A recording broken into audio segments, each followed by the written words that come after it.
প্ৰকৃততে কি চলিছে মৰিয়নিত থকা অসম চাহ শ্ৰমিক কল্যাণ পৰিষদৰ কেন্দ্ৰৰ পুনৰ নিৰ্মাণৰ নামত এবাৰ প্ৰতিক্ৰিয়া প্ৰকাশ কৰিছে আটছাই।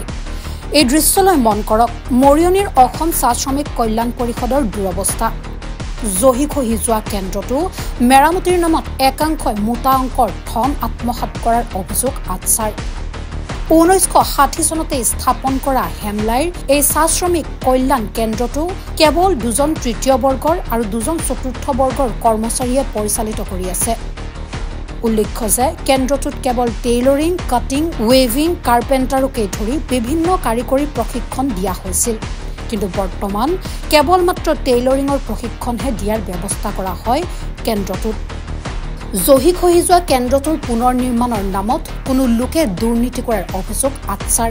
পুনৰ নিৰ্মাণৰ নামত আবণ্টিত চৰকাৰী পুঁজি আত্মসাৎ কৰাৰ অভিযোগ আটছাৰ।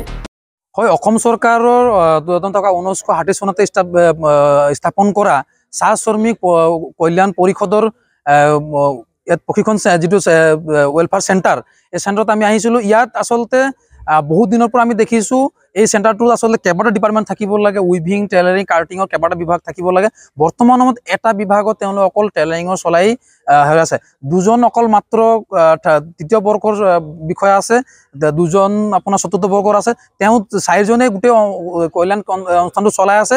আৰু ইয়াত আচলতে গোটেই বিভাগৰ এজন এজন ইনষ্ট্ৰাক্টৰ থাকিব লাগে। গোটেই বিভাগৰ ছাত্ৰ ছাত্ৰীসকল যিসকল ছাত্ৰ ছাত্ৰী আছে তেওঁলোকক প্ৰশিক্ষণ দিব লাগে, তেওঁলোকে যাতে কাৰ্যক্ৰম কৰি ভৱিষ্যত তেওঁলোকে কিমান যে ইষ্টাব্লিছ নিজকে প্ৰতিষ্ঠা কৰিব পাৰে তেনে কাম কৰিব লাগিছিলে। কিন্তু বৰ্তমান আমি দেখিছোঁ যে গোটেই ডিপাৰ্টমেণ্টবোৰ একেবাৰে নাই। আৰু এই গোটেই অনুষ্ঠানটো আচলতে গোটেই ডিপাৰ্টমেণ্ট যিটো আছে, ডিপাৰ্টমেণ্টে সোণৰ কানি হাঁহত পৰিণত কৰিব লৈছে। আৰু বাৰে বাৰে তেওঁলোকে ইয়াত অকল টকা অনুদান দিয়ে আৰু এই টকাটো অকল কোনো কাৰ্যক্ৰম অকল নিৰ্মাণ কৰিয়ে আছে। আজিলৈ কিন্তু কাৰ্যক্ৰম কৰিবলৈ তেওঁলোকে নোৱাৰিলে।